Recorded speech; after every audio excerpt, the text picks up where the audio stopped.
I can't remember who asked, but it was either Paul or it was Paul. It was Paul. It was one of them. Anyway. All right. So I literally can't remember most of what happened last time, except Pops came along and gobbled up the Baron in Blue by bursting out of someone's body in a sort of, spider form. Yeah, it's good to be a worshipper of the Orisha. It's great. Technically, of course, Anansi is not an Orisha. Yeah. I've done a lot of reading recently on Anansi. No, I had a little read up about him as well. But... Yes, he's Ghanaian so he's a different faith form. Anyway, all good. Okay, so guys, we're back in Harlem. It has been some time. And we're going to play Ode to Lost. Once again, Ode to the Lost, sorry, by Chris Biddy. Once again, it's an adaptation. We're going to use the Vaesen rule system, which means we're hacking it as we go. Let's not dwell. And usual disclaimers about racism and the use of certain language, which we won't be engaging in, apply. If you've watched any of the others, you've heard me rattle on about it. No, let's be specific since we're streaming. So disclaimers is this is a story about racism. However, we're not going to be using that racist language as players, right? Yeah. We are not. And we've tried very hard to avoid it today. No, it's good. But in my professional life, I'm currently doing a whole stack of work on Aboriginal data sovereignty, so I'm all about it this year. Okay, which is fascinating, by the way. If anyone's ever bored, I suggest to you reading up about Aboriginal data sovereignty and what it means is quite a fascinating exercise. Now, when last we saw Intrepid Heroes, they had driven the Baron in Blue away by, in effect, getting the assistance of Pops, or at least someone resembling Pops, to turn up and drive him away. You have spent the last 6 months mostly living your own lives. You've also acquired a new member of the Knights of the Oribus in Sam Smith. It would probably be good noting that they were mostly pre-gens, but going just quickly around, can we just introduce our characters in just 1 minute, starting with you, John. Okay. I'm John Arnsworth. I am now 20, the youngest of the group. I'm 21 years old. I'm currently writing my book about rural America, and I want to keep my people safe to using the safest routes and the safest hotel or restaurant to visit during their travel. Sam. Sorry. Sam. I'm Sam Smith, Samuel Smith. I am 60 years old, a balding gentleman who is quite a wise man, maybe not a learned man, but someone who has a lot of learning behind him and experience. A bit of a thrill seeker, and has an odd companion, a pigeon who is tame, that sits on my shoulder. And if you look at my pants, you'll see that there's something in them, and it could be a rifle. Okay, that's a very small rifle. No, shotgun. Father Daniel. I am Father Daniel Legba. I am the local Catholic priest of Harlem, and definitely not also an Orisha priest, honest governor. I have no connection to those weird pagan No. practices. None No. whatsoever. Nothing at all. I don't invoke Orisha as saints at all. Never. Never. And then finally, certainly not last, Anston Atlanta Hughes. I'm a horn player, and it's my goal in life to make people happy playing the blues. However, I'm just realizing, looking at these my compatriots, I have the most experience of the weird shit that's been going on in Harlem. Yep. None of these people are people that I started out with. My previous companions have all met terrible fates, apart from Frank's character, who isn't playing with us tonight. But both me and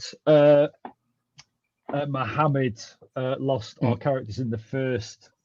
In the first story, yeah. Yeah. What So could I- possibly go wrong?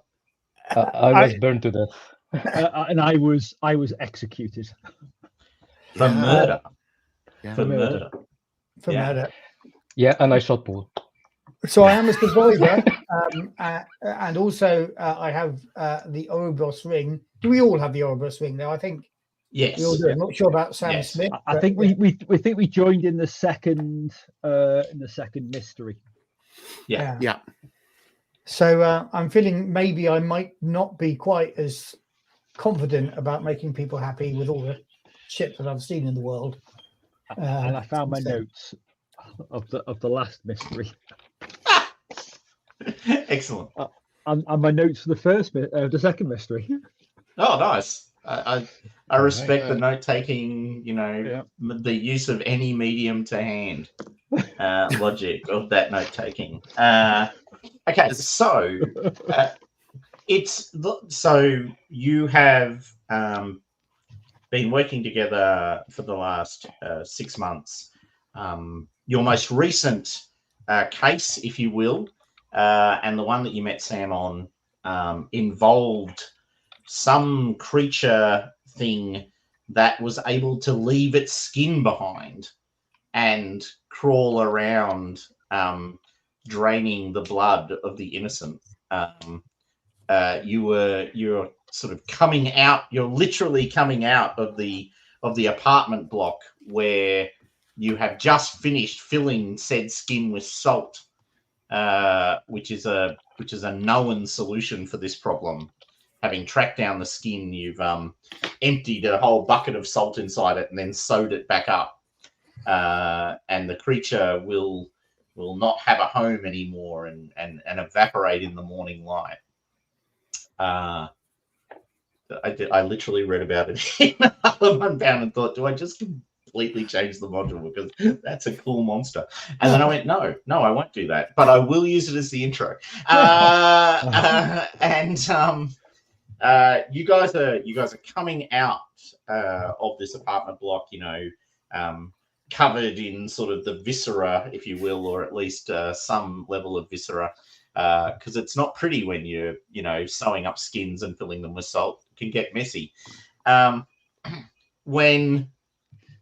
So you step out onto the street. It's early evening. You timed it perfectly to sort of catch the spirit unawares, and now you are confident that when it returns to the body in the morning, it will find its home destroyed and will pass into whatever its just desserts or the next life looks like. Coming down the road is a person that you haven't seen in a little while.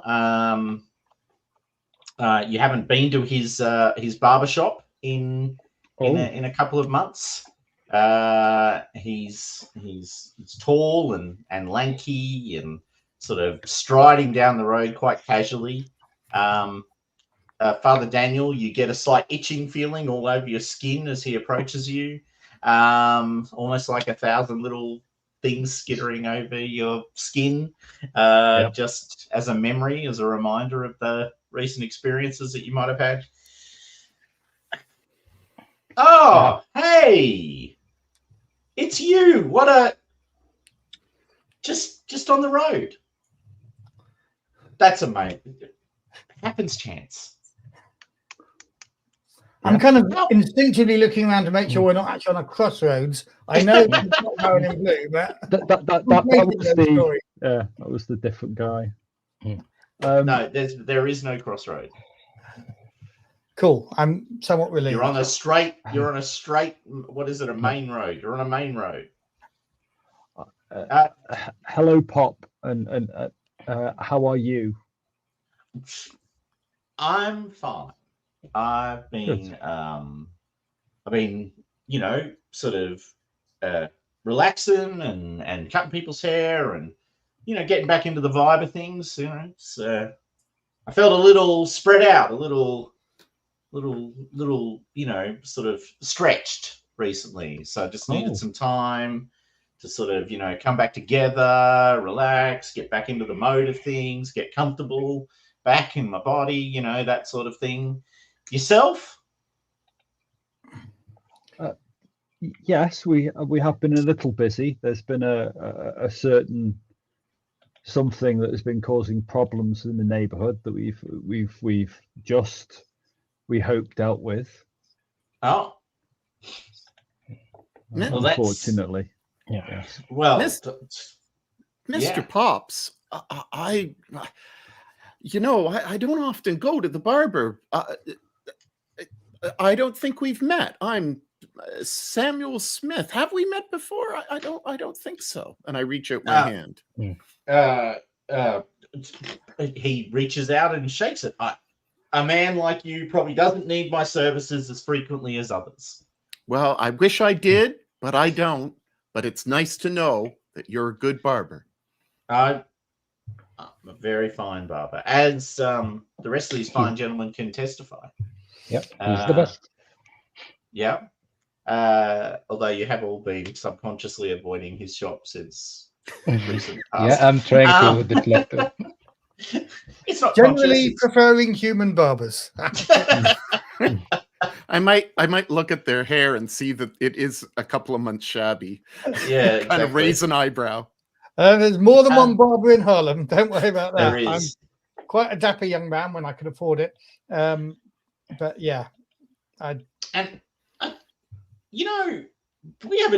haven't seen each other in a little while, and I was thinking to myself just the other day, it's like we should catch up. We should go to a bar. a bar. Yeah, where people serve alcoholic beverages for the purposes of consumption. A parlor where you drink. Yes. And get inebriated. Some people get tied up for a very long time. Are we in basically the no drinking? Yeah, prohibition. Yes, you are 100% in prohibition. Okay, I thought we were. So I'm raising once again. My eyebrows go up as he's just so liberally speaking about going to a bar. Well, you're all like, he looks around. There's no police nearby. I mean, speak easy, my friend. Speak easy. Well, if you want, I was just gonna say, it might be lovely to have a little bit of liquid courage and perhaps even some easy. Yes, John. Don't we? Are we still in the band? Right? Maybe we have. We can invite him to a show that we are doing today. Look, I would love. I mean, personally, I would love to come to one of your shows.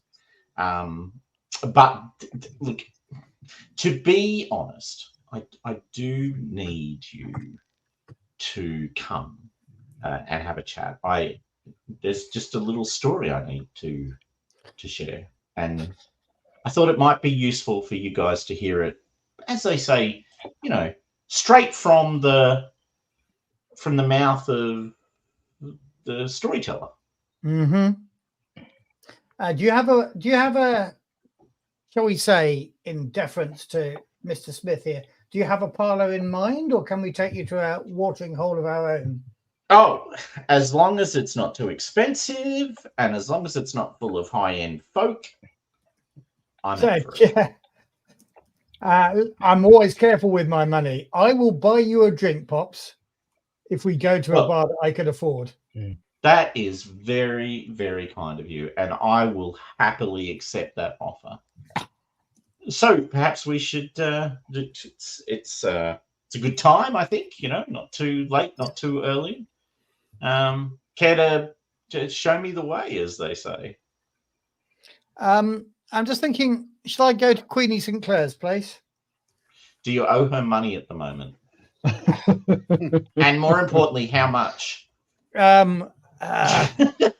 Well, obviously I owe some money, but I No, well, that's why I said, off more in importantly, previous how much? adventures. It's just that Yeah. I do have a gambling addiction, therefore I'm pretty sure I owe her money again. I don't think it's a fortune, and I'm sure she's in a position where she'd be happy if I ran up a tab on her account rather than anybody else's. Didn't the guy that hired us clear your debt with Queenie, or I am mistaken? I definitely cleared my debt, but I have a gambling addiction, so I'm pretty sure. He's back in debt with Queenie. The question is he a debtor you're in never good out of debt. standing, or It's been a couple of months. But as far as debtors go, I'm sure she likes a creditor who pays. I mean, that's true. It was Casper Holstein, wasn't it, who we were working for, wasn't it? Yes. Yeah. Yes. And look, you're right. The fact that you paid off your debt at some point in the last 6 months has probably held you in good standing, despite the fact you pretty much accumulated back the level of debt you originally had. I mean, she's happy for you to be a debtor. It's just whether you're a debtor in good standing or not. Yeah. All right. So you go to Queenie's. So this is not a subtle. This is not a hidden speakeasy concealed underneath the covers of darkness kind of place. This is actually pretty blindingly, obviously, a place where music and alcohol can be acquired.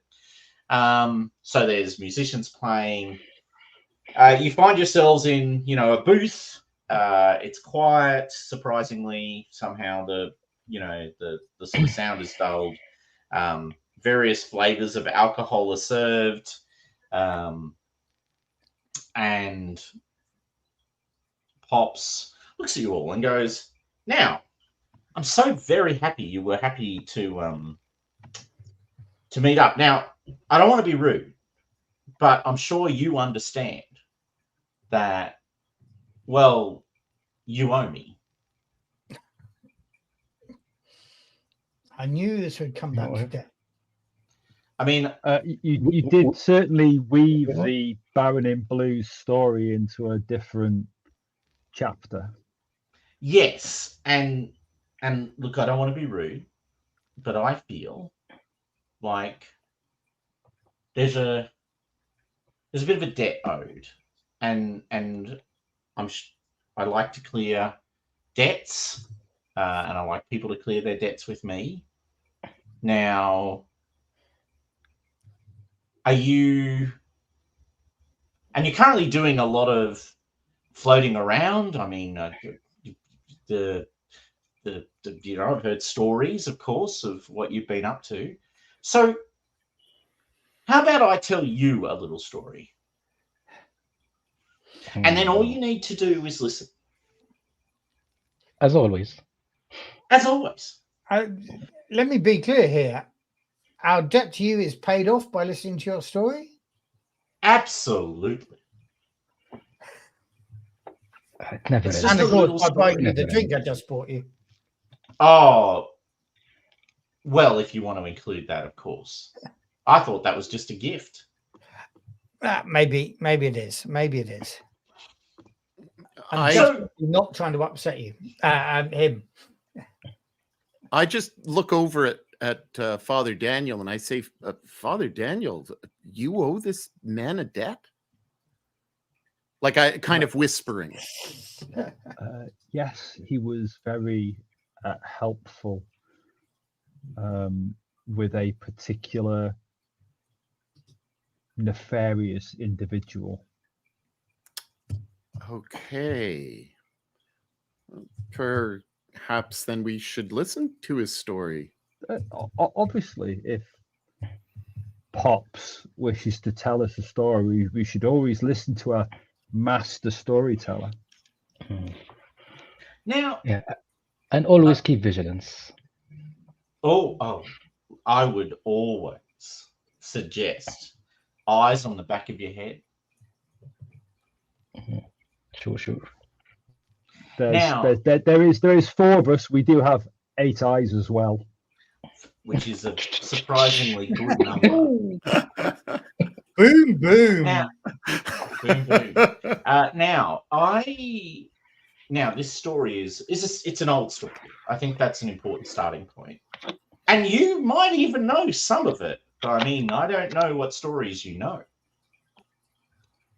But really long time ago, like long ago, there was this old thing. Let's just say it was an old thing. It was a liar, though. Pretender, too. And it was a weaving and a winding, and, you know, it was wrapping the whole world up like a moth inside a web. Spinning and spinning and spinning. And then, you know, these other old things, younger but old all the same, they get a bit of a knowledge of this thing, right? They get a bit of a hearing of this thing, and they realize that when this thing finishes its weaving, there'll be nothing left around. It'll all be stuck in this web. So they think to themselves, hey, we don't want that to happen. Now, personally, I can see where they're coming from. Imagine no stories to be told, nothing moving, nothing new, nothing interesting, just frozen for all time in a web. So they think to themselves, we don't want that to happen. Now, they don't know how to fix it, though, because they don't understand weaving. They don't understand winding. So they go for a long walk, and they go north, because they've heard tell that there's another old thing and a small thing, not a very big thing, not a very important thing, who's also a bit of a weaver. They go and see that old thing and they say, hey, you know what? It'd be really good if you could tell us what we do about this other old thing. Now tell me if I'm losing you with all the old things. And so we've got an old thing blue, and we've got an old thing, well, I don't want to say this, Pops, but almost as old as you, if not exactly as old as you. And we got some fellas like us who came and asked a favour. Is this what we're saying? Look, I'm not in this story. You understand? This is just a story. Just a story. Anyway, they come and they find this old thing and they ask for a little bit of help. Now, what strikes the old thing is, you know, can only jump so far, right? You gotta, you know, when you're a weaver, you can only weave as far as you can jump, because if it's more than you can jump, then you can't finish the weave. And so those old folk, they work with the old thing, and they carve a great chasm in the world.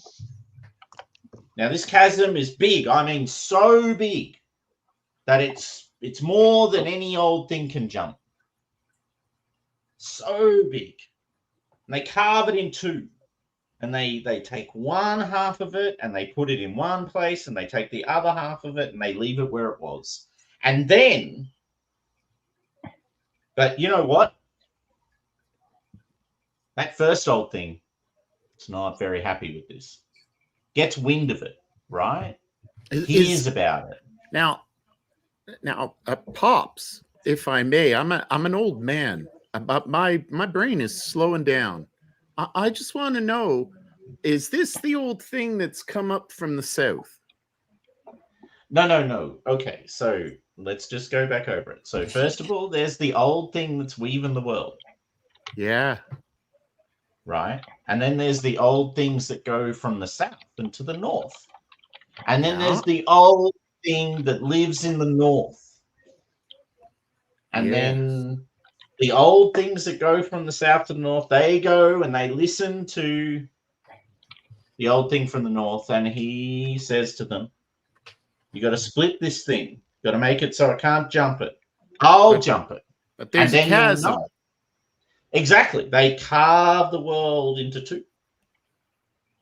Now, the old thing in the south, it's not very happy. Because obviously, it can't finish its weaving. Now, I don't know if you know very much about weaving, but it's hard work. But it's also very important to finish. Right? Imagine a spider web half done. That's not okay. It'd be a mess. It would be a mess. And so it gets really angry. The old thing from the south. Yeah. Very angry. Now the old thing from the north, he's happy. Well, they are happy. Happy is they just gave some advice. Oh. It wasn't their thing. Now, when the old thing from the south, he comes knocking on the old thing in the north because he knows the old thing in the north. Could you almost say we're like brothers? Talking about two cousins. Oh, cousins. You know. Anyway, he comes knocking, shouting and yelling, slamming on doors, making a whole big noise outside. So that old thing, he comes out through those doors and he's having a chat. And he thinks to himself, those old things in the south, they're a little annoying too. So what do you think he does? Well, he just says what you need. Just, he doesn't tell them, of course. But the old thing from the south, he can work it out. So now those things, they're going to run away because that old thing in the south, he's big and he's mean. Now, that was a long time ago, obviously. They're still running. It's still weaving. There's still this chasm. The old thing in the north has been thinking to himself, maybe, just maybe,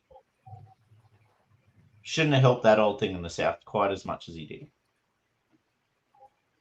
So he kind of feels like he owes a debt. Indeed. And then he's thinking to himself, if only I knew some people who could help the old things. Well, who could, just think of it this way, like and by the way, when I say I, of course, mean this is the old thing in the north talking. The old thing in the north, exactly. Yes. Yeah. I'd be thinking to myself, what a smart thing to do would be to say, you could pay off your debt by paying off someone else's debt. And if there was something there, something sensible, something like someone who might already know those old things that have been running away, then that'd make it even more sensible. And then you think about, oaths that are sworn and all these other things, and you think to yourself, well, that's even more sensible. So I was just thinking, if you did that, well, it'd be like the dead be washed away, wouldn't it? One thing hands their debt onto another thing, and then that pays it off, and then suddenly we're all sweet. Now, Pops, you seem to be speaking as if you're either the old man of the North or some type of liaison. And I'm going to do observation roll to see his kind of like how he's answering. I'm going to kind of look at that.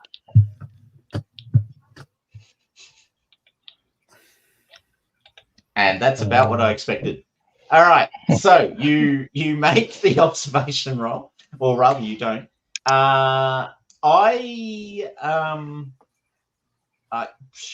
You have no read on Pops, none whatsoever.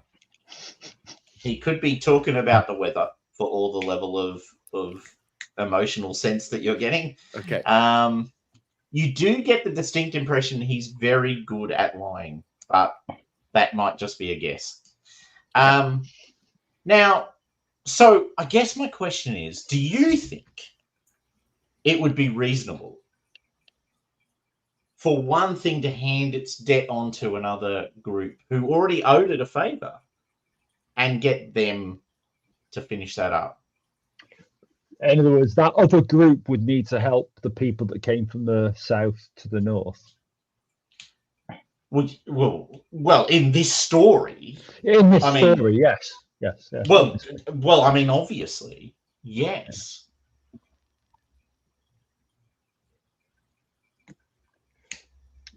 It is. It does, in the story, seem reasonable. Yes, always. As many things do seem reasonable in stories. You have to keep the story going. But you know, who as a decent person wouldn't want to help another in need? My thoughts exactly. So I take it then you all agree that you know, one favor could be repaid by another person doing a favor on that person's behalf to someone they owed a favor to. Well, Can't argue that logic. I certainly do. Well, I assume the rest of you agree then. How about we make it this way? Silence will be acceptable as a yes. Can't argue with that. Excellent. If Father Daniel accept the story, well, I wouldn't want to, accept on your behalf. And also, one of our number would be accepting a debt with nothing owed. Thank you, Father. Well, that's one way of looking at it, Father. But didn't Pops help us with a thing that might have done more harm to everyone in Harlem? True. You have a good point there. Yes. Maybe it's all of Harlem that owes Potts a debt. And not just for the good haircuts. We pay for those haircuts. We pay for all those haircuts. I've heard tell that there's this tradition in London that I met this British man, and he told me about these sweaters that they wore at Christmas time, and this story has the same type of weaving as that, and just not right. And I'm afraid I want to help Harlem, but I am confused. Well, are we helping you, Pops? Well, no. I mean, it's just a story. It's a heavy story. Yeah. Well, probably. I wouldn't know. I mean, it's just a story. Well, if perhaps people helped, would they be susceptible to falling into this chasm? Oh, look, I don't think you need to worry about things like that. I mean, it's just a story. It's just a story. And I Just a story. raise my glass. Excellent. Well, I tell you what. It's a funny thing. I heard tell. There's going to be a lecture on soon. Where? On what subject? Well, on the subject of African American progress in America. Oh. And I think you should go. That does sound interesting. Look, it'll be fascinating. I can't make it for various I understand reasons. you're a very busy man. Well, I just don't think I belong in places like that. Whereas men like yourselves and people of importance to the local community, you know, Atlanta, you know, is a brilliant musician.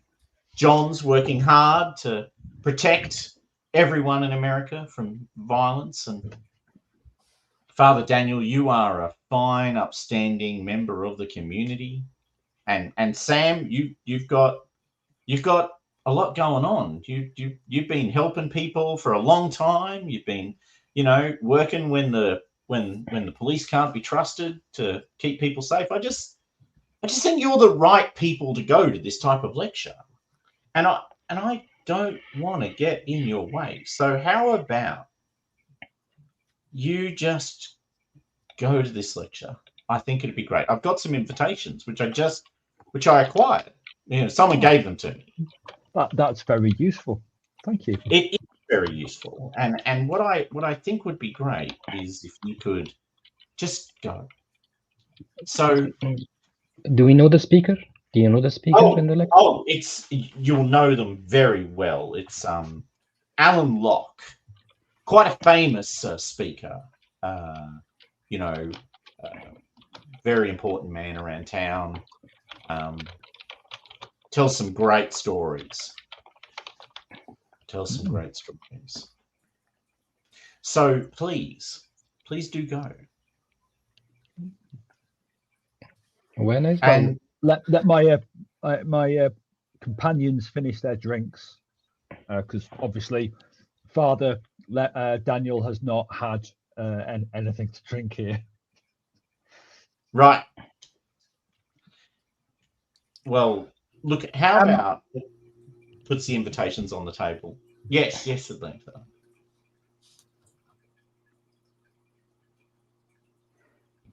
So when is this lecture? When does it start? It'll be starting in a couple of days' time at 7 p.m. Okay, so we have some time to go. So I pick up these tickets, invitations. Yeah. Is We'll go, there? Yeah. We'll go. Do we expect something to happen in the lecture? Do we need to be ready in some sort It of sounds like way? the beginning of a story. Yeah. Wink, wink. Okay. Can I just time out for a moment? Yeah. I'm just thinking about what I should spend my 5 points of experience on. I realize the doctor's not here. Do we have anybody who's got first aid? 0. Or medicine, I mean? I have 0. You're 0 too, Sam. Okay. Yeah. I think with the experience that I've had, I may take that one that gives me +2 to first aid or whatever it is. Battle experience. Okay. Well, you've certainly had some. Yeah. All right, cool. Awesome. Thanks. You've seen people I, shot. I've got a critical thing. You do, which gives you +3 to your +3 to my stealth. Yeah. Spinal injury.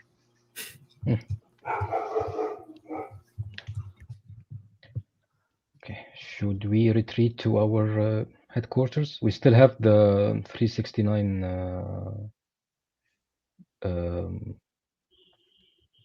base, right? 369 with, was it? Yeah, the 369 isn't it? It's like the. Is it Phoenix Platoon? All right. Sorry. Yeah. So he goes to the armory. That's our base. Yeah, isn't it's it? the armory. Yes, Yeah. the armory is your base. That's right. Here's another thing. I'm not suggesting we do it now, Thomas, and get bogged down in shopping. But I wonder whether if we play again, we ought to be treating the armory as Your the headquarters. Vaesen rules. And Yeah. Yeah. That's what getting cruise. We could do that actually. Cool. Okay. So fast forward 7 days. I don't mind if you diddle around with rules in the background. I would have briefed quietly Sam about who we just had a conversation with. That is actually Ansi, the African god of stories.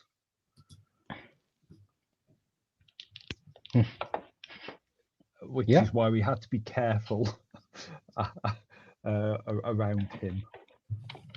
He assisted us in our last one of our last mysteries, where we basically stopped the Baron in Blue, who was a crossroads demon. He basically the demon. Did he eat the demon? Yeah. He pretty much He pretty much ate the through demon, you. yeah. I should remember you were heavily involved with being all the spiders, Father Daniel. Yes. Yes, having them pour out of your body was not a lot of fun. No.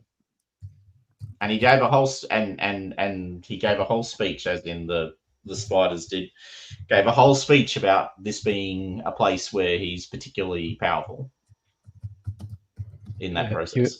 You're muted, Douglas. He cannot hear you. Sorry, my dogs were barking. As Father Daniel explains this to me, I say to him, is this is Pops trustworthy? Does he have Harlem in his heart? Let me bring him back. No. He is a trickster god of stories, and you have to understand that. He doesn't harbor ill thoughts towards Harlem. He's nonplussed. He lives in Harlem. He lives in Harlem at the moment, so we would hope that but he is a trickster god. But he's a trickster god who likes telling stories. We know there are people who do wish Harlem harm, but I can tell you this, Sam, they're all of them white. Yeah, we know that. We know that. Well, this professor, this Locke, do any of you know anything about this man? Alan Locke.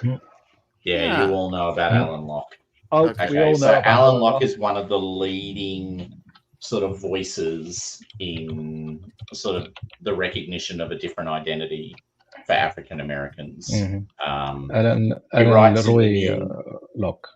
Yeah, he writes in The New Negro, which is a really seminal publication of the period. He's active in philosophy. He's friends with Langston Hughes. He's actually part of he may even be, along with Langston, the definition of Harlem Renaissance. Like the concept of the Harlem Renaissance can be drawn directly to Alan Locke and a couple of other players. Now, he was teaching, as I see, at the University of Howard. And then then I think he was kicked out. Yeah, well, there are I mean, along with what do you say? Along with Langston Hughes, Alan Locke is not only African American, he's also gay. Okay. In a period where that is a more than complicated thing. Okay. Mm. So we're all, I would imagine that we're all kind of excited to have this opportunity to hear him. Correct. And at this point, he's actually teaching at Howard University, actually. Okay.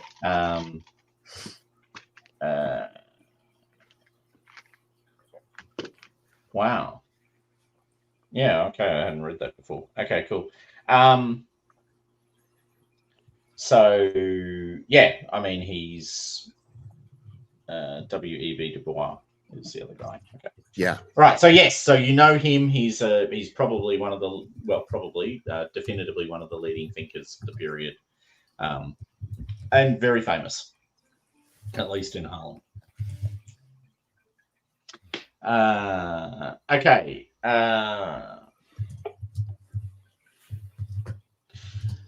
So 7 days in the future, you're at the home of, what's her name? June Hampton, who is a philanthropist who owns a whole bunch of apartment blocks around Harlem. She's African American. She came from the South at the end of the Civil War, basically worked really hard, bought up a whole bunch of apartments and has turned that into wealth, which has then been used to sort of fund a lot of these movements. So now she'd be in her 80s. Just on, yeah, okay. Late 70s, yeah. Okay. And came from the south. Yes, and came from the south a long to time the ago. north. Yes, maybe not quite like that, but I see where you go. New York, Brother Daniel? At some point. No, some people were here from matter of fact, I think I read this recently. Oh no, it's Virginia, isn't it? It's Virginia where the first slave auction was held. Okay, so you're there. There's all these people. So you sort of turn up and you give your little invitations in. There's actually, like, you're in the high set at this point, right? So there's a whole bunch of very important people here. There are some sort of Caucasian folk floating around who are obviously sponsors and supporters of the growing sort of African American movement. You can see it's a kind of like it's actually a big room, and it's been cleared out, and there's literally sort of chairs in rows kind of thing. At the front, there's a bit of a podium, and you can see various people circulating around. There's a sort of ding, ding, ding on the glass, and you're all invited to find seats. So my question for you, my first and most important question for you is, are you trying to sit up the front or are you trying to sit up the back? I probably Don't want say to the middle. Don't say the yeah, I'll probably want to stay at the back to have to look around, seeing if there is any. Okay. I will probably not sit. I will lean against a wall to have a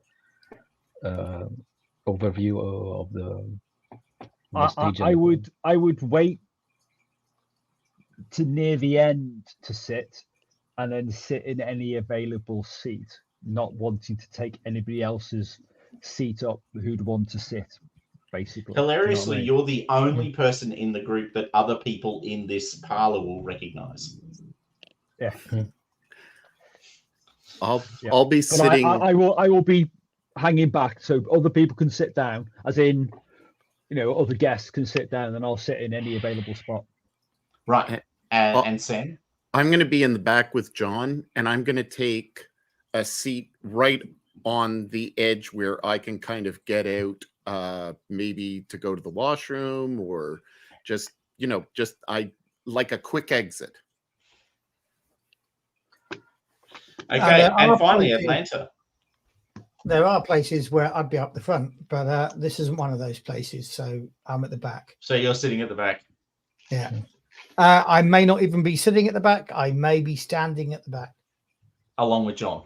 along with John. So leaning against a wall quietly in the back. All right. Father Daniel, the only seat remaining is right up the front. Okay, I will sit Of at the front. course. Yeah. Literally on that front row. Yeah, I'm happy to sit wherever. Okay.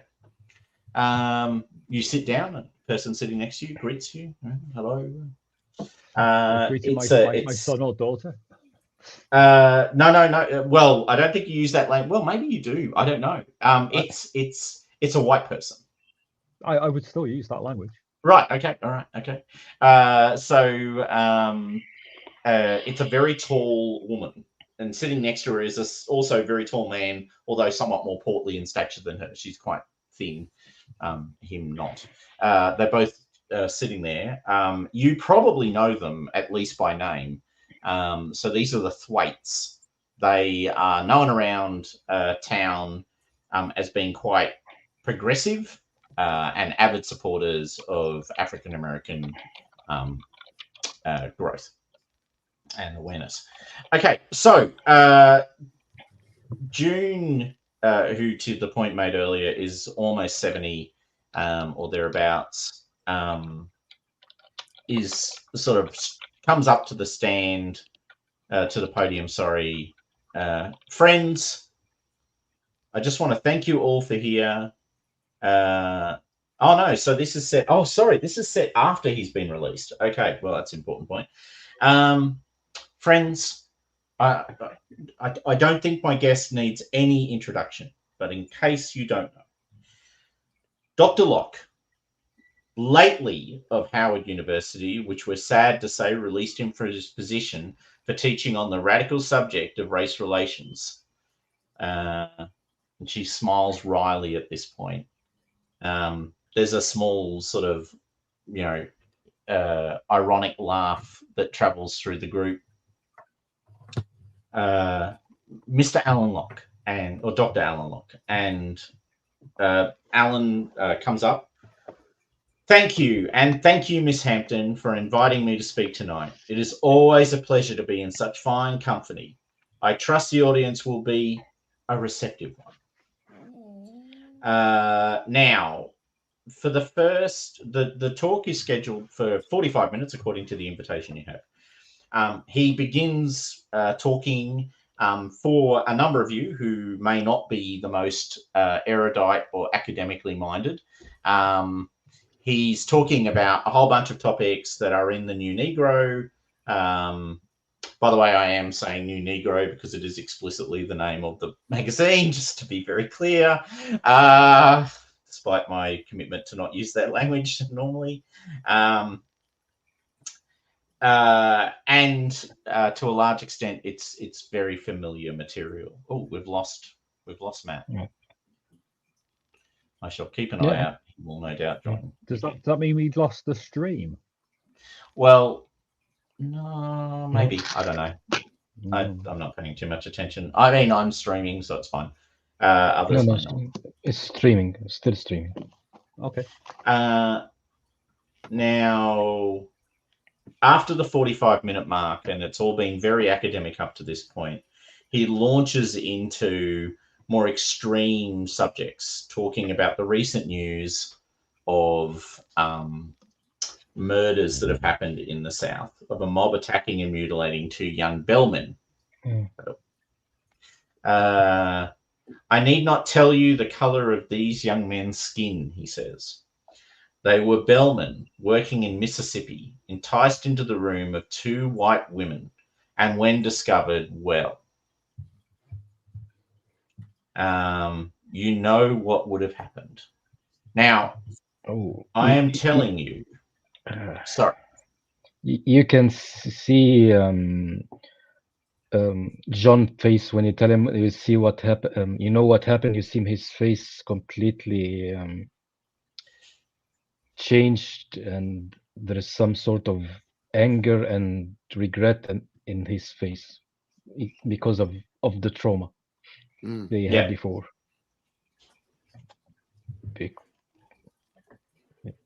I don't want to spoil the trauma right now because he didn't say to anybody, but you already know it, I guess. Yes, and if you actually want to know what actually happened, you can do a quick search on December 31, 1927, and mob mutilates 2 men, and you will get the full story, which I shall pass on describing in any great detail, if only because it is not my story to tell. So there is a silence in the room, and then Locke in and once again, the only member of your group who would actually have attended an Alan Locke speech before is Father Daniel. Father Daniel, this is now going well beyond how Alan or Elaine normally talks. He is now stretching into very emotional language. He's normally very reserved, very controlled. He starts talking about the importance and the criticality of speaking up against this. We need to get together, and he's actually advocating for a march to be held in the next couple of weeks, and I can't remember the exact date, but I think it's New Year's Day. That's right. A New Year's Day march in Harlem to speak up on the rights of African Americans. Can any of you who so desire make a observation roll, and then because observation, it's been a while. Yes, it's observation, and then Father Daniel, can you, in addition to that, make a vigilance roll, please? I got a success on my. I think I got a success on my observation roll. You did not. Oh, I did not. No, it must have been somebody else. Sorry. Samuel Smith got Yeah, a Samuel success. Smith got a success. You can share and then make a vigilance boundary. roll. I'm not very vigilant. Yes, I can do this. Oh yeah, I got to say, I'm loving those Vaesen dice you've got I know, there. I love it. Yeah. Yeah. I was Like I successful with my vigilance. Yeah. Oh, you did? Yes, good. Yeah, this is the, like I said earlier, or before we started streaming, this is actually the Free League official module. So Cool. it's got all the good stuff in it. And yeah, it's good stuff. Like the Foundry module is brilliant. Well worth the money. And to remind you, I do have 6 cents if that has any. No, not in this particular case, but I will. So first of all, let me deal with the observation successes. So all the people who make their observation roll can see that Elaine is going into very emotional, like he's getting very worked up. He's very emotional, and he's speaking with this authority, and you can feel the authority flowing across the room. Like you can actually see people responding to it. Now, he's normally a very powerful speaker, but a very academically minded one. He speaks facts in a particular way. He's very persuasive, but this is something else. This is something that goes beyond that. And even yourselves can feel this sort of rising rage, for want of better language, or at least this rising anger in response to what he's saying. Now, Father Legba, and specifically because of some other things that you have available to you, All right. you can see he's on the side of the podium. He's rested his leather satchel, like a leather sort of side bag thing, and you can see sticking out of it this kind of grass hair kind of thing, and it looks very familiar to you, like so very familiar. Matter of fact, you might even have one of these at home. Yes. Like literally, you've got one of these at home, kind of stuff. Well, So I'll be at there home, is an but- Orisha. He's got an Orisha mask, you're pretty sure, inside that satchel. Specifically noting you yourself have an Orisha mask as a piece of equipment, it seems relevant to make that point. Yep. And I am a priest of the Orisha as well as a Catholic. No.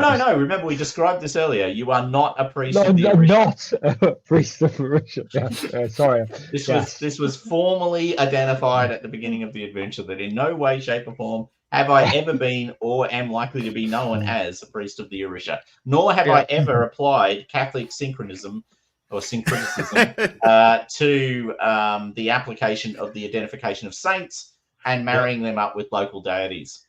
Yeah. Not done that in at a all. way that allows me to continue to practice my religious faith under the umbrella of the Catholic. The Catholic Church, yes.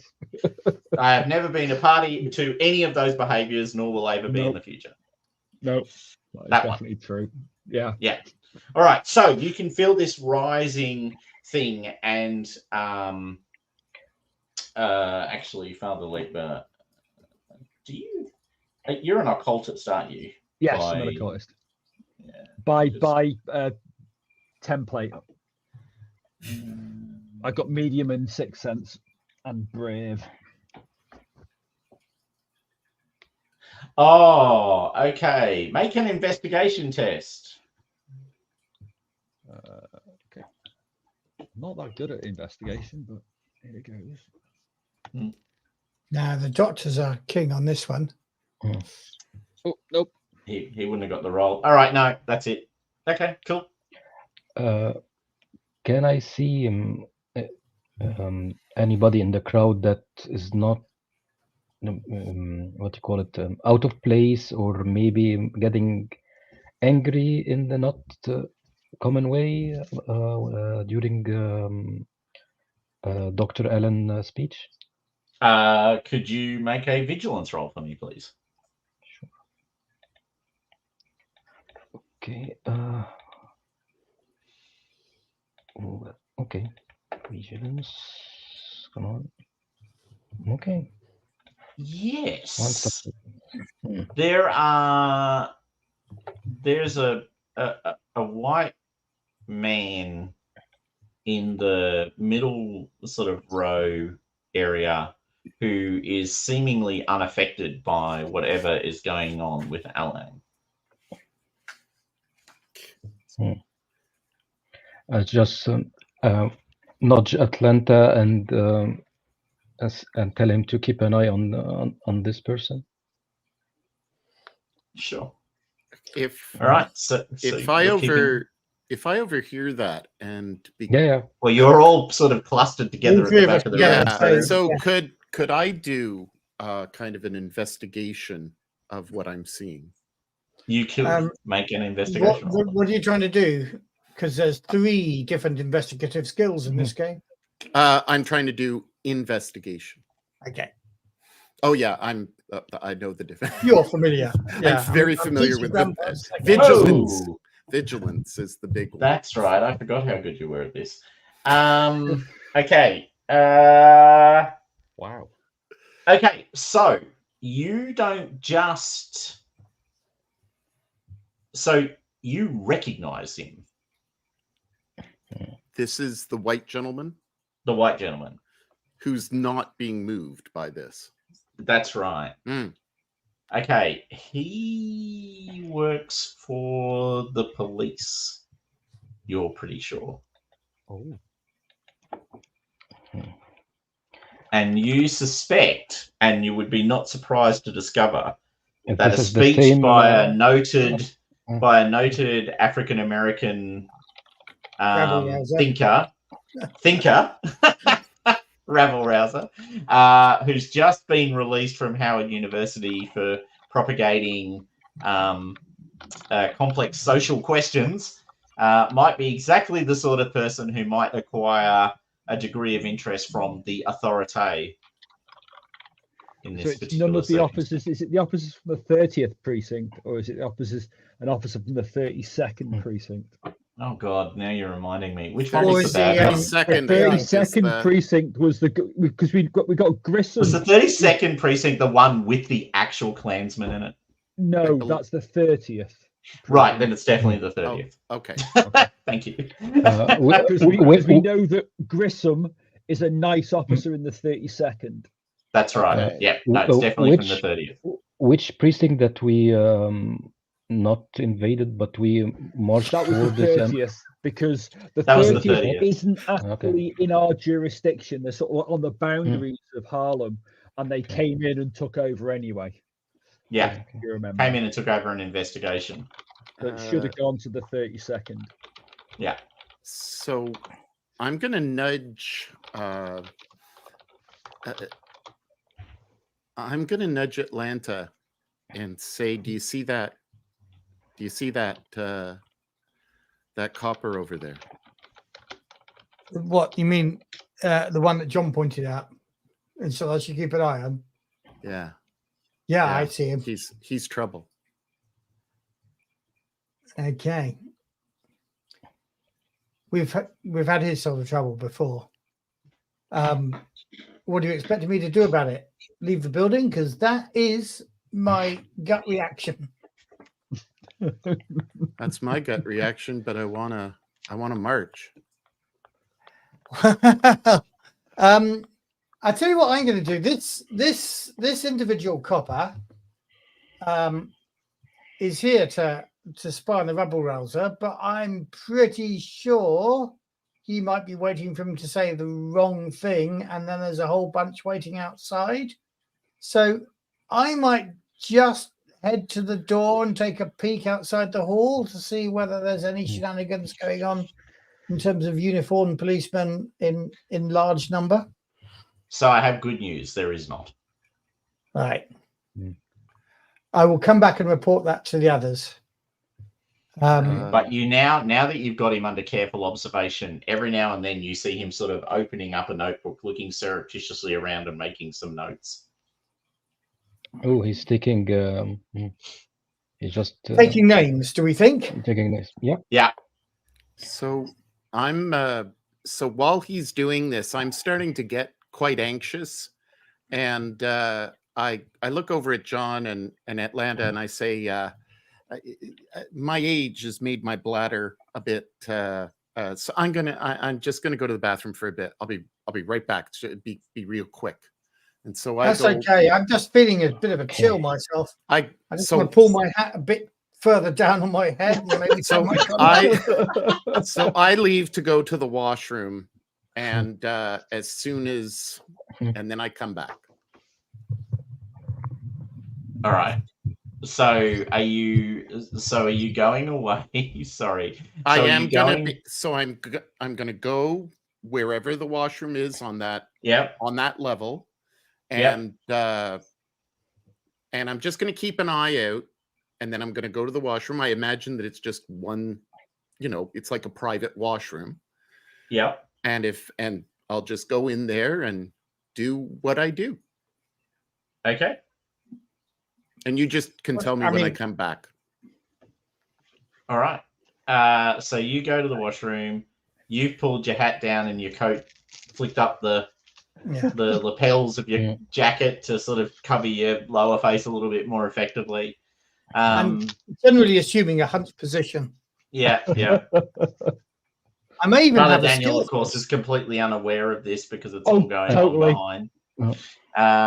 Now, Father Daniel, so this goes John on. Doesn't care. John doesn't care. No.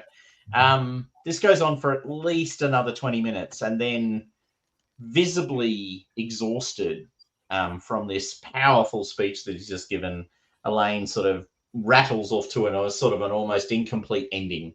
By this point, Sam, you've come back. Atlanta, you guys have been watching this guy like a hawk, as in the policeman. As he wraps up, the policeman gets up, looks around for a second, puts his notebook in his sort of upper pocket, and then walks out quickly and adroitly. Go ahead, Sam, first.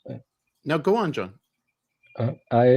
Maybe doing something stupid. I'll just try to bump into him and steal the notebook. So when John bumps into him, am I coming back at that same time?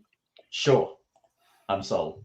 And so I'm also seeing this happen, and I see him bumped, and I'm going to try as well to kind of maybe just kind of grab as quickly as possible the notebook.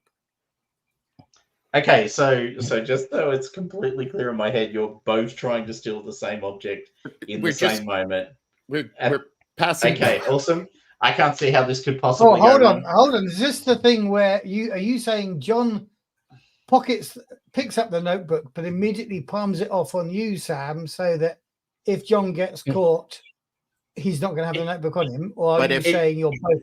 If John is able to pull it off, I'll see it hopefully, but when I see him, I'm not noticing John bumping into him as much as I'm intending on kind of seeing him run out and kind of just playing the old man card and just kind of wobbling and trying to pickpocket it.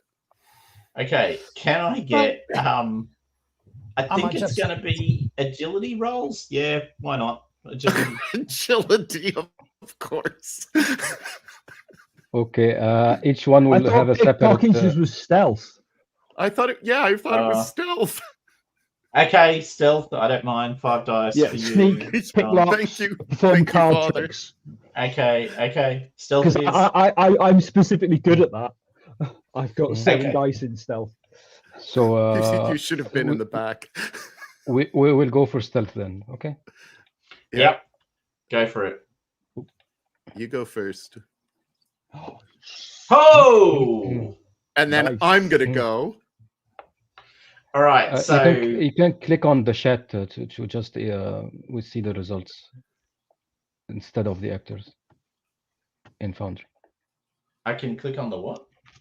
On the chat to view the results. Yes. Yeah. Like yes. that. Yeah. Yeah, that's what I. Okay. So not quite sure how to work this. So the I think it's pretty simple actually. So John, you've acquired the notebook. Yeah, I'm just bumping into him and saying, "Stupid this lecture."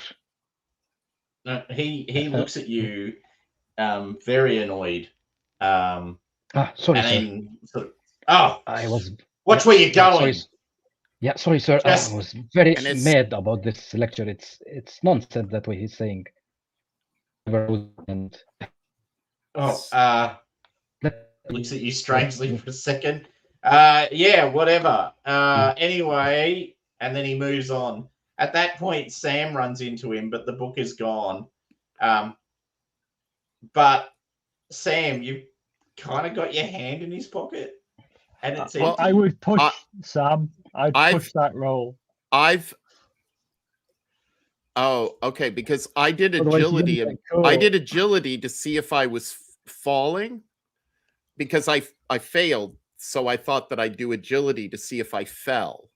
Well, it's up to you. No, you should push because you'll take a condition if you fail to push. Oh, well, you'll take a condition in any case. But sorry, I should say. Yeah.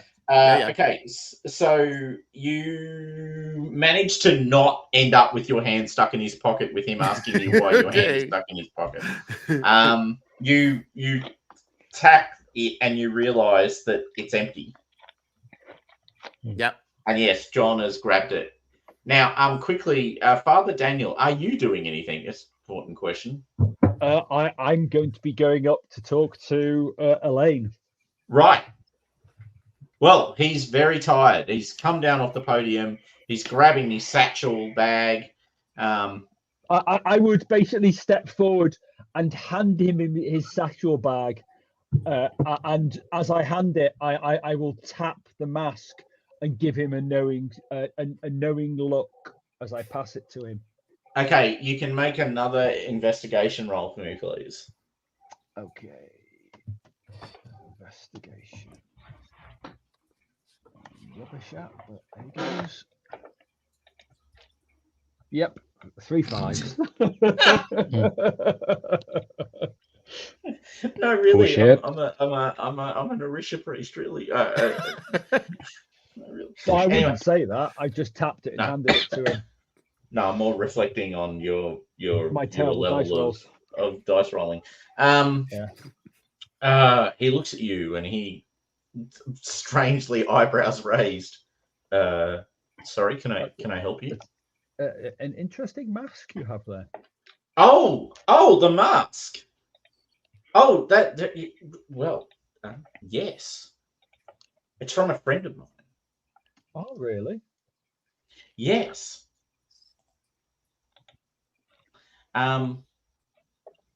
Elias. We can Sent see all it from this. overseas. All right. Nice. Yeah. Do you know anything about these masks? I am a student of theology. Oh, well. I myself have no such knowledge. I am much more concerned with the progress of our people. I believe it is an African, a mask of African origin. I believe some of the superstitious tribesmen use it in their religious rituals. Oh, he sort of opens up the satchel quite openly and pulls it out and shows it to you. It's 100% an Orisha mask. You're now looking at the whole thing. It's 100% an Orisha mask. Matter of fact, I might even have a picture. Do I have? Yeah, there it is. Cool. And then let's go show plays. That's we yep, cool. Yep. We can see it. We can see it now, yeah. Oh, because We're seeing your screen. Yeah. Because what I'm I was saying. streaming. You can see all the names of people that you were. Yeah. Right. Okay. Good to remember. All right. Anyway, yes. So there you go. So I've doubled down on showing it to you. Cool. I'll go back to that stance then. So it's an Orisha mask. It's got the 3 eyes. You can make a law roll now as opposed to a investigation roll. A law roll. Yeah. Is that learning? It certainly is. Okay. Any bonus or just straight roll? I'll give you 2 bonus die actually. Yeah. Okay. I mean, this is literally something you practice as a religion. Thank God. Thank God. I would have embarrassed The me. level of, oh my God, are they going to make a roll sometime tonight? It's springing to mind as next level. Okay, so yes, it is definitively an Orisha mask. It's not one you immediately recognize. Okay. So it's not tied to any particular deity or spirit, if you will. You do get the sense that it is very old. And yeah, that's what you get. Like, it's an Orisha mask. It's very old. If you had time, I would love to catch up with you and talk about it. You are always welcome at the church. Well, why don't you come to lunch in 2 days? We're going to have a lunch here. That would be I'd be very interested. Yes. Oh, excellent. Thank you. All right. So but look, I'm very sorry. I'm really very tired. Yeah. So I might. You certainly rode that horse very well in your speech.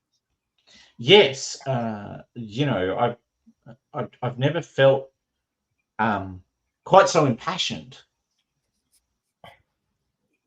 before. But I mean, this is important, and it's an important topic. Yes, it is, and I just felt I needed to tell that story. Yes. All right. So he then packs the mask back into the bag and basically side exits. Like, so there's all these people thronging around to talk to him, but he just bounces out through the side door and disappears. Okay. Well, I will smooth as I normally do. Just go around talking to people. A quick chat with the Thwaites who were sitting next to you, perhaps. So absolutely no surprise. They are impassioned, sort of supporters of the cause. Recognise that they're philanthropists as well. They actually live in Manhattan, not in Harlem, which is no great surprise. And they seem very knowledgeable and lovely and all of those sorts of things, and concerned and willing to put their money where their mouth is. Okay. You've got the notebook. The rest of you got the notebook. You all gather back together, I'll assume. I'll jump to the chase on the notebook. A quick check through it is literally just notes on what he'd said and the names of various people who'd been at the event, broken into 2 lists, which you work out very quickly is white people and not white people. So, with asterisks next to people who you would recognize as people of some prominence. So the Thwaites would be on that. Absolutely. And asterisked very heavily with traitor written next to it. I go up to Father David and say, you're going to get in touch with all your parishioners, aren't you? Like, you really must. We've got to march. We've got to march. And I'm like really quick in my speech, and I'm kind of a little sweaty, holding my back a bit. Yes. Are you okay, my son? Yeah, I'm fine. My back. I'm old. Fired. Look, you've got to get the parishioners. You've got to get in touch with them. We have to march. We have to be careful if the police are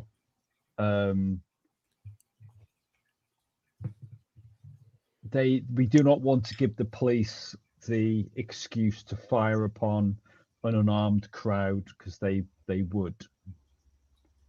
We have to be very careful when we do arm the parishioners. I have not arm, when we do inspire my parishioners.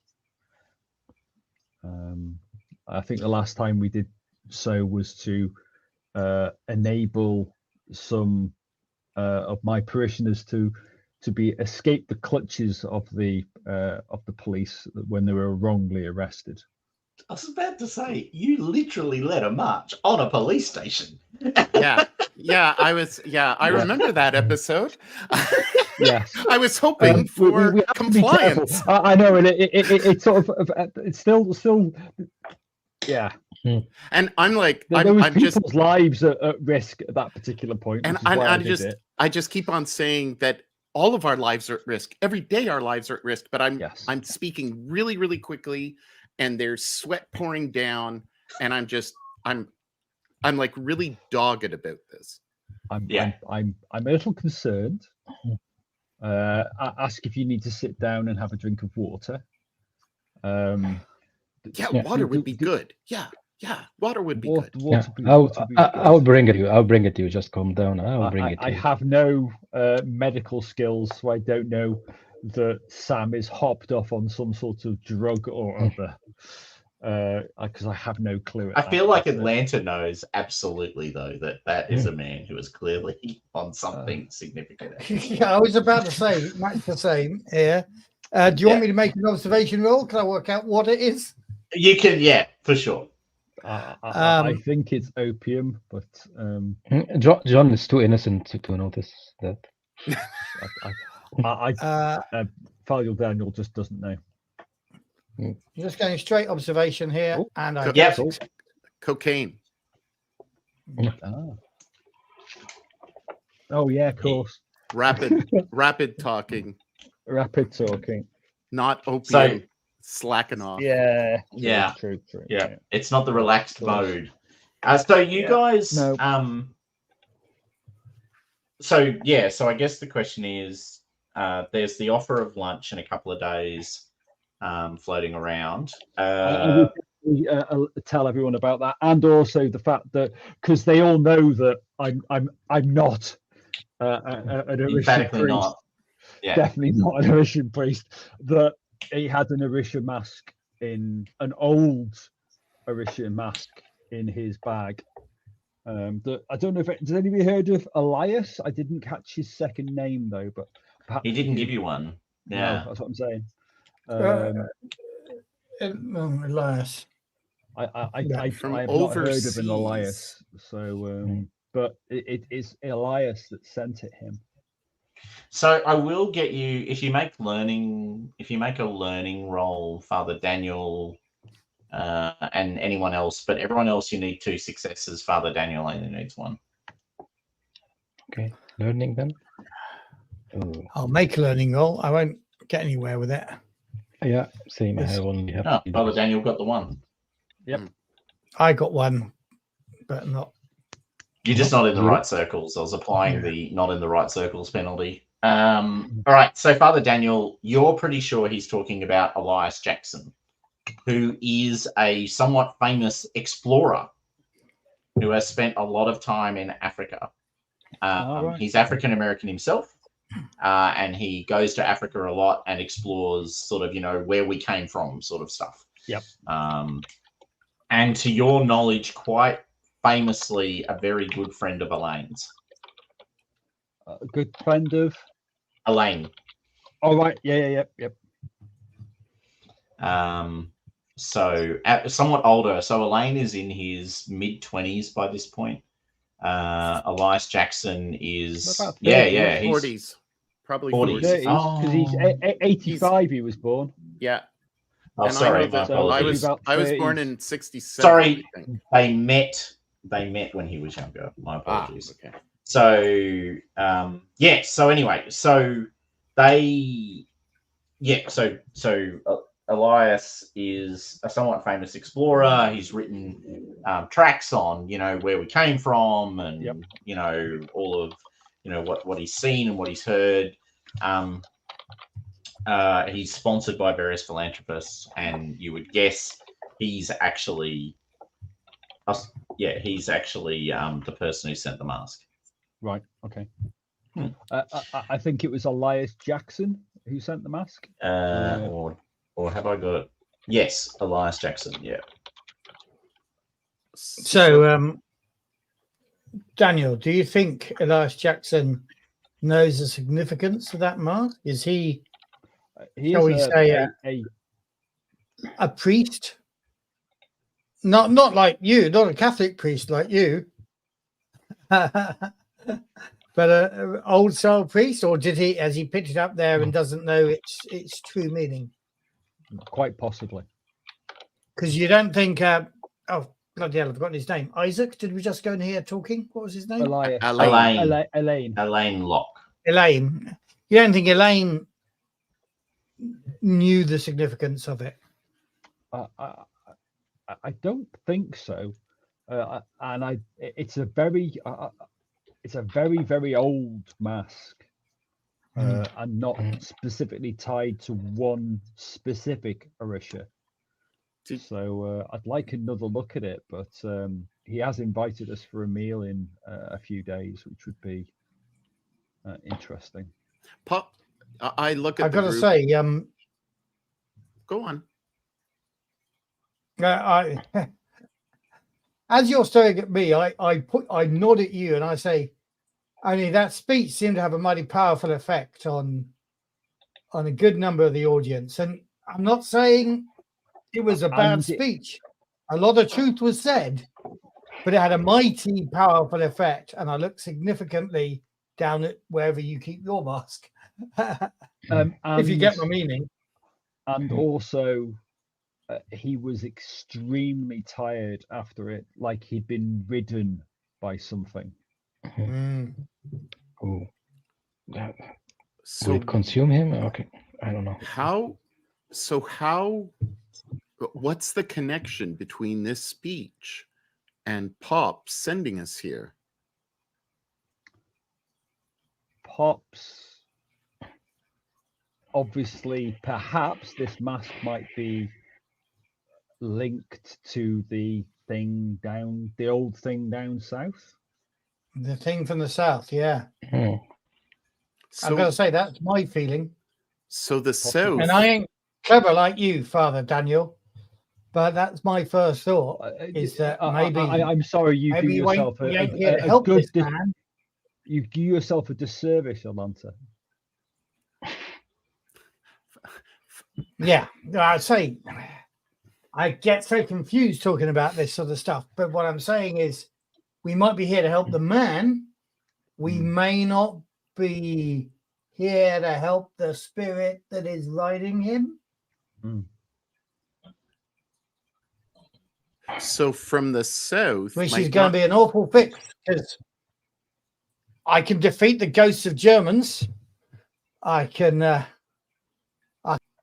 as we have done in the past.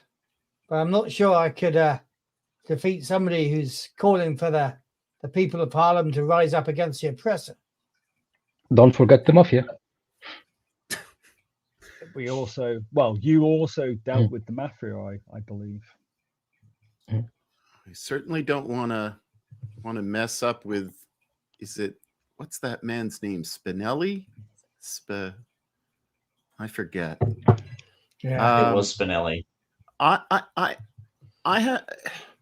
Do you think that the story of the South is we're not talking about Mississippi, but we're talking about Africa, and the North is here, and the Gulf is the ocean. The chasm. Meaning when the continents. It would be sometimes trying to find the answer to one of Pop's stories is like trying to find the end of a yarn in a tangled ball of yarn. I understand. Yeah. and I got to say this. You speak mighty poetical about this, and almost like my cousin Langston. I suddenly realised I've got the same surname, so forgive me that one.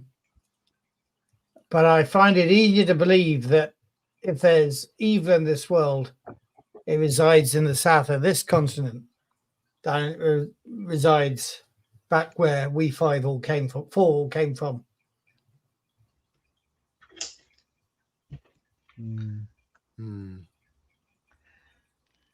All right. So, for the sake of moving it along, you that folds that out. That night, you're all asleep. You find yourselves in a dark forest. Oh shit! I hate it. I hate Sorry, I hate a dark forest. you hate a dark forest. I hate a dark forest. Yeah. There are sounds you don't recognize in the forest. Yeah, even exactly.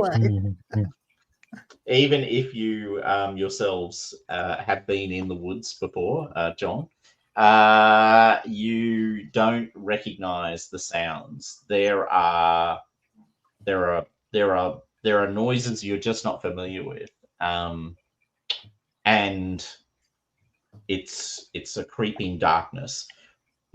You're also paralyzed, so you can't move.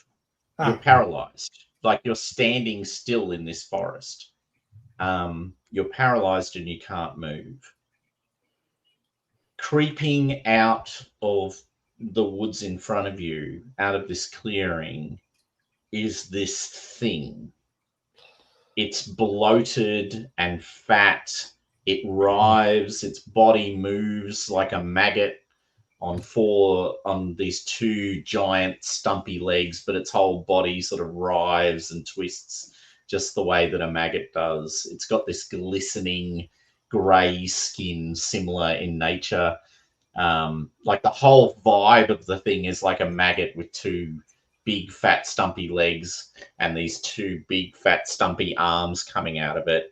Its face is indescribably horrific.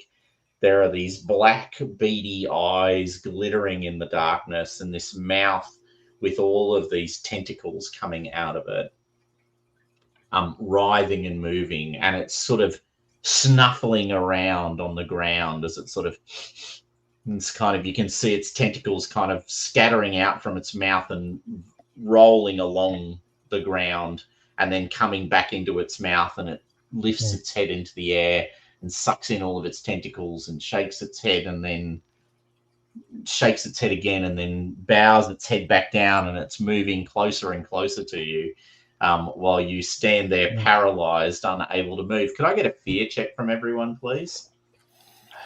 Okay. This Right, is either remind empathy me how we or do a wisdom. fear check now. Logic It's or empathy? or right? logic. Empathy or logic? And I get a +1 because I am brave. I'm on I'm not. 1. Success. Ooh, 2. Ooh, And I 2 got from 3 none. dice. Nice. You got Great. none. Okay. Not that brave, obviously. Not that brave. Could everyone who failed please take a condition on the track that you chose to roll against, as you suffer the effect? So they're all mental. Yep. Yeah. I'm going to take frightened. So I'm frightened now and hopeless. 1 success, though. Did we? Just checking. Pops? Okay. So Pops, you did are we only all. need 1 success. You only needed 1 success at this point. Okay. So you're all paralyzed, and then you look around and you realize you can see each other in the In the woods. forest. So, yeah. In the So dream. your eyes Yeah. sort of can move from side to side. And then as the fear affects you, you realize you're getting a little bit of freedom of movement. You can move your head a little bit. And then you look side to side and you can see each other. But not only that, you can see around the clearing that you're at all of these other people, some of who you recognize immediately, some of who you don't, but attendees. And Father Daniel, you can see the Thwaites in sort of almost directly across you in the clearing. So Bob, who's the man, obviously, and his partner, Catherine, across the clearing. The creature, its tentacles now sort of scattering out.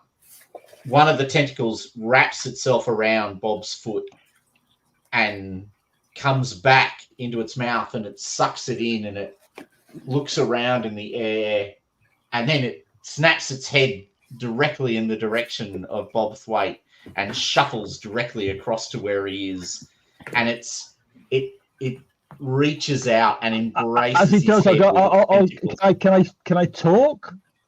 Can you talk? Yes, why not? I'll go no. All right, so you all hear this no sound, and then you see the tentacles wrapping themselves around Bob's head and neck and reaching into his mouth, and he's sort of traveling down and all over his face and his eyes and reaching into his ears. And you can see Bob sort of scream, sort of slowly screaming this voice, and then the creature sort of sniffs loudly, sucks all of its tentacles back in, and then just grabs his head and twists it. You hear this loud cracking sound in the clearing, and then you see his body just collapse to the ground. At that point, the creature, you hear a sound. Can I get vigilance rolls from everyone, please? Sure.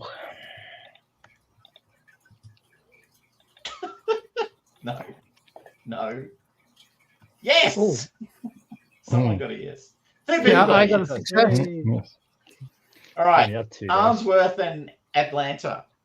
It sounds for all so you guys are like surrounded by all these noises and everything, and then you hear a sound very familiar to you, very domestic even. It's the sound of a cat meowing. Huh. Like a little domestic cat meowing. There's this sort of meowing sound, and the creature looks sort of exactly like that. And the creature suddenly snaps to attention, looks across the clearing behind all of you, like it's looking into the darkness, and then starts and sprints away into the darkness. and then there's this like rubbing feeling against your leg, and then suddenly you're back in your beds. What the? What? Sorry, Father. Where What the are hell we was all that? in our individual homes, We're in or our are own separate we all beds. Oh, live okay. You're sorry. in your own separate beds.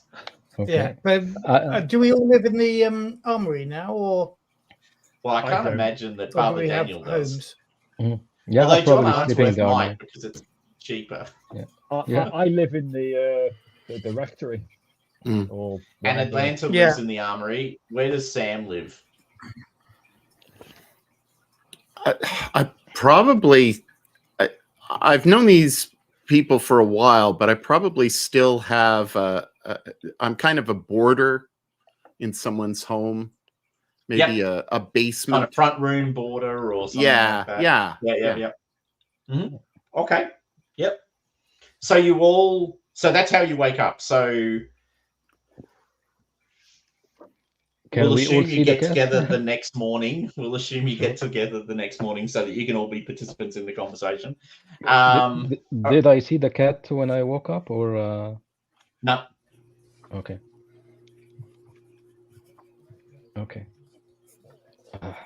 I had this terrible dream yesterday. Sorry, nightmare. It's we were together in the forest, and yeah, this creature snapped this guy this Bob. I had Swan- the same dream, and you Well, were in it. I could see you in it, seems and we these were other two. linked by Oh. some sort of creature. Oh, And we all Do heard I the cat, recog- right? Do I recognize that creature at all? I got no way of no. Okay. Yeah. Unfortunately, it seems we might be hearing the unfortunate passing of Bob the Wait soon.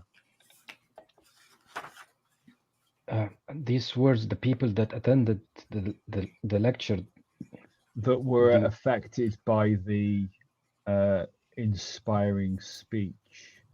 but Almost as Why? if the thing that was riding You're speaking very. Elaine marked us in some way.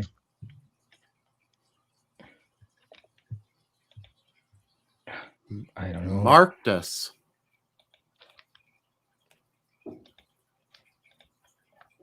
But Imagine a cat spraying its signal. We have been sprayed upon, and thus made enticing to such tentacle creature. Possibly. How are we ever going to get out of this? How? I don't know.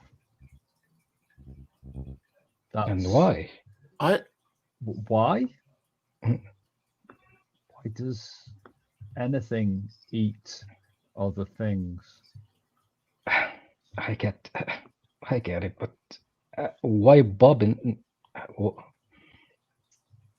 I don't know. We need to find out more about the mask, where it came from. We should do it. Are we every time we're going to sleep, we were gonna face this nightmare once more?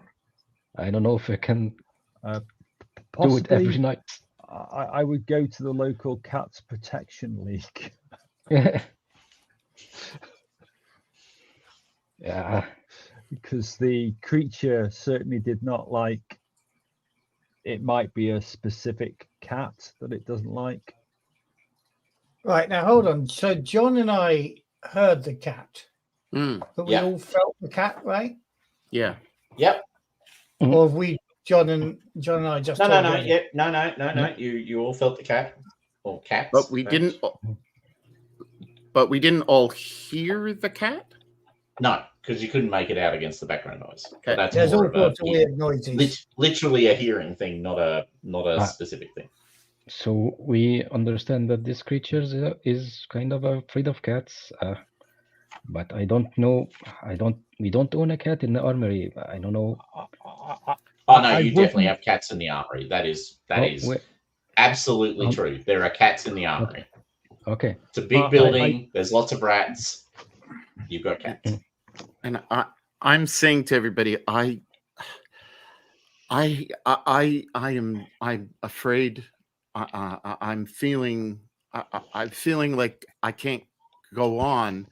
I need a pep talk. I need somebody to help me get out of this funk. I feel like I can't even leave this place. Right. That sounds like a cue for some music. Mm. I am gonna play my horn. Are you going to recover some And I'm going to there? go for an inspiration roll. Thank you very much. Let me do my thing. All right, just you one succeed. success. That should be enough though. Because how many? I think only 2 people lost 1 condition, so that'll be enough to recover both. I'm 2 down for mental. 2 down. Okay. Do you want me to push my roll? I'm feeling. Well, how many do you recover? 3 conditions, I think isn't you it? recover 1. Wait a second. Let me just. No, it's more than 1. It's on Yeah. page I thought 72. It might be 2. No, it's on page 72. Oh, page. Oh, 72. each. Okay, so if the skill test succeeds, you heal a total of 3 conditions, which you distribute between them. If you have an extra success, you heal another 3. Yeah. So there we go. So there's I thought between it the was two, so you've it's got 3. 3 conditions. Now, the other thing is that there's newspaper, so early edition newspaper reports that there was hysteria in Harlem last night as multiple individuals ran out onto the street screaming. They were rounded up by the police. They seem to be suffering some sort of shared hysteria. So are we hearing as I pick up the newspaper from the armory floor that everyone in Harlem heard this, felt this dream, had the same dream? Well, not everyone. There was a limited Just group. everyone who was at the thing. Well, you've got the notebook, The lecture. so you can Yeah. actually check the names against the notebook. Oh no! Brilliant. So everybody that we saw named in the notebook. Yeah. Well, not everyone, Within the but dream. the people who ran out Are listed in the notebook. I'm getting some By the way, am I feedback. I'm the getting only one who's some hearing- echo. Oh, sorry for me. Yeah, sorry. It's all right. Yes, it's there's a common set of names. It's not everyone, but the names of the people who were rounded up, or whose names are reported, because not everyone's name is reported either. But yes, it's a common list. So did we leave first? Did we leave before everyone else? Or did we? Not particularly. No, not Oh, particularly. okay. Definitely. Okay. I definitely didn't leave After early. the copper left, but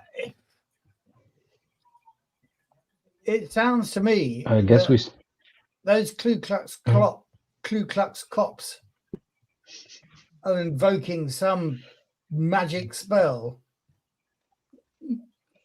for retribution for those named individuals that were participating. But they don't have the Shooting the plate. names. Right? But they They don't, have, the names. Well, he could remember that. He recognized them straight off. He may not have got everybody written down, but you know, he thought some of them were traitors. I remember the note. You think it was the Ku Klux cops then? Look, we've got in his own handwriting a list of people, and most of the people on this list are now arrested, having run out into the street. Are they arrested? Rounded up, the paper says. Okay, so this debate is going on. My question for you is, what do you want to do? Well, I want to go to Daniel's the, right. We need to check whether they are arrested. find And out then we need whether to set they're lights and arrested, have and obviously visit them in prison or in Okay. the cop shop. So yeah, so you've got the people who were arrested. You the you meal. do know the addresses of the Thwaites, so I don't want to go over to see the Thwaites. I'll read Okay. about it in the papers because that's just asking for trouble. To go calling on a Manhattan rich couple. That's just asking for trouble. How? Okay, in the newspaper, is there kind of a section for those who have died? Like, do we see any as report in an yet? obit. Yeah, is there an obit for, or is No. there anything on, say, the It won't be second that page? Or way. Normally, obits are like published Yeah. like a week after death because you Yeah, know, yeah. people write the obit out and Yeah. sort of you know. Maybe at the funeral at the church or something. Somebody is getting buried. It's only the morning. Yeah, Okay. it's Literally yeah, for I know. hours. I've You don't taught in even the know he 21st died. century. Yeah, it's like they'll have the reports now. No, they won't. They really Yeah. won't. No, There'll they be no won't. No, they reports on won't. deaths that happened last night, or unless they were on the street shot by police. But there aren't any reports of such things. Okay, so you're going to the police station. You're going to go to the police station to visit the police station to find out what happened to the people. Yes, because that would be part of my job as the parish priest, basically. Okay, you go to the police station. The people have not been arrested. They were literally found on the street, hysterical, and released back into their own. Once they, well, one or two of them has been sent off to sort of, get further help, but the others have all been released. A quick chat with them, though, does tell you that they all had the same dream. Okay, I would have chatted with them. Yeah, that's what I figured. There are certain homes that have telephones, correct? There are. And would we be, I would imagine that I would either have some contact with the Thwaites through somebody, say, two lines of separation, and so 2 degrees of separation. So I'd be trying to find their phone number to find out how Mr. Thwaite is. Sure, you can do that. You ring, no one answers. It's early enough in the morning that they should be home. Absolutely. So I convey this. Do you want me? Are we sure that we want me to sneak in to check if they are? It wouldn't be the first time that you've been to Manhattan. I'm just making that point. No. But I don't think we should sneak into a rich white man's house. That they'll live in an apartment, so you'll have to get in. But no, I think that would be a mistake. All right. Well, no one is answering the phone.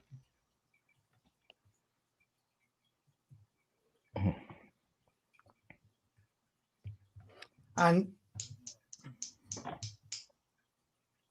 so we've shared our dream with everyone, and we've expressed how we saw Bob die.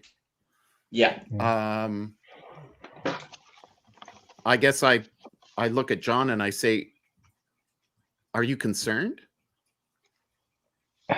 Yeah, I saw somebody's neck. We all saw somebody's neck getting broken by this creature. I'm afraid that we need to make sure that this is real. This is not a collective hysteria. hold on, do I still have, or do we? I think John was there as well. The telephone company or electricity company overalls that we absolutely. We swapped some clothes for that you've kept in a bag for just such events. Yep. I didn't know this. Good memory.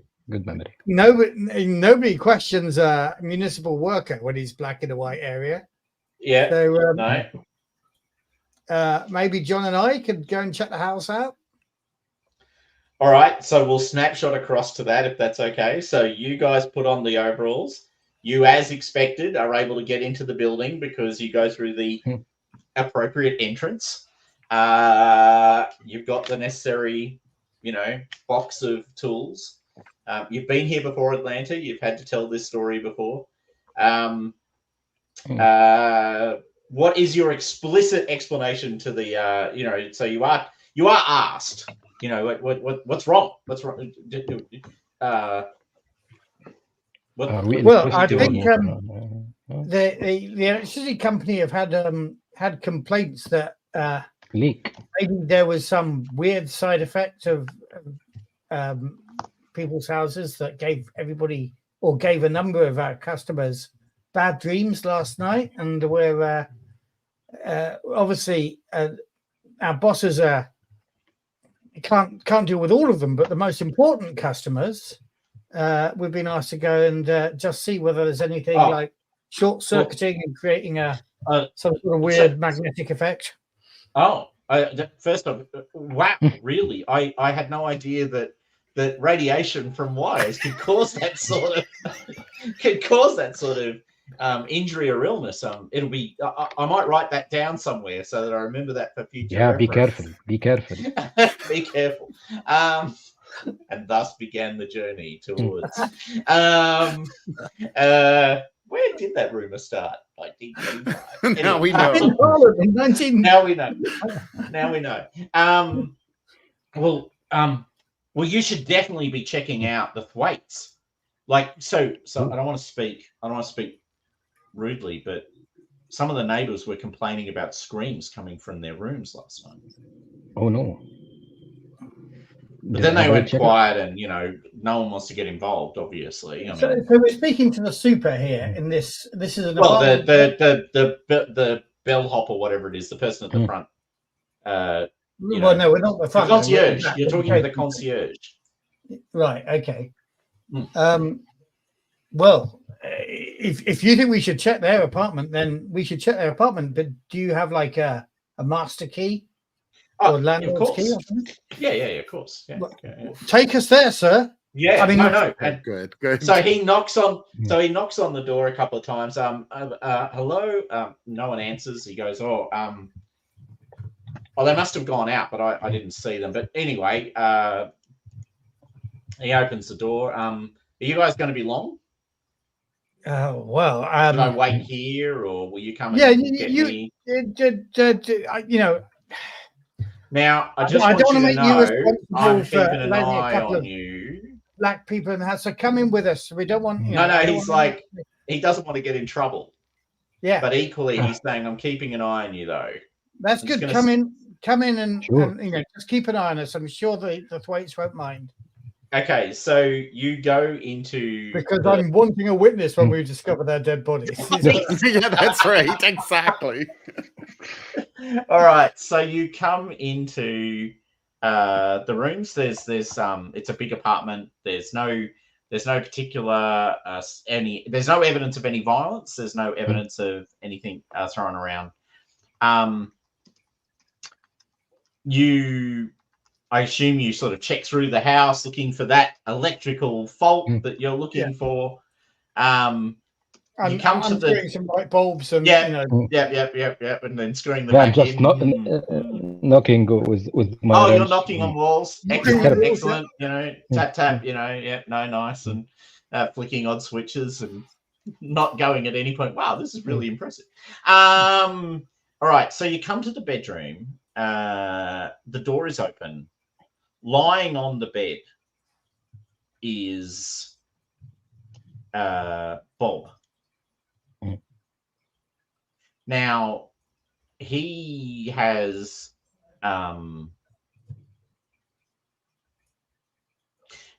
his head is lying sideways loosely, like it's been twisted, like it's been snapped right off, sort of thing. It's still attached by skin, just to be clear, but yep, it's hanging loosely. Next to him is an empty nightgown. An empty what? Nightgown. As it was. As in okay. Mrs. Thwaite's empty nightgown. Potentially, unless he had other female company last night. Backing out of the room. Am I allowed? Very slowly. And they slowly moved away from the nuclear device. Am I allowed? Am I allowed to ask a question? Like, I know I'm not there, but am I allowed to? A voice reaches out from the Yeah, look at the pillow and see if there's an indentation. Right, okay, so I'm not the best at this sort of investigation shit, but I will look around for clues. This is where the doc would be really good, but let me roll. Nah. New. Obviously, I'm concerned that I am now a black man in a dead white man's apartment. And by the way, can I get fear checks from both of you, please? Of course you can. I think there's legitimacy to a fear check at this point. For very many fears. For very many fears. That's a no from Anston. Yeah. Come on. And one success. Yeah, I'm rolling hot today. You are rolling hot. All right, Atlanta, you've acquired a fear. Because you are looking at the body of a dead person who's in the dream last night you saw killed in this manner. Oh, absolutely. But also, more importantly, I'm a black guy who's discovered that body. Yes, you are. And luckily, you're right next to the concierge when you do it. Oh, my God. You need to get out of here now, he says sort of loudly. I need to make a phone call. Okay. Yes, sir. We get out of here. Yep. All right. Come on, John. Let's not hesitate.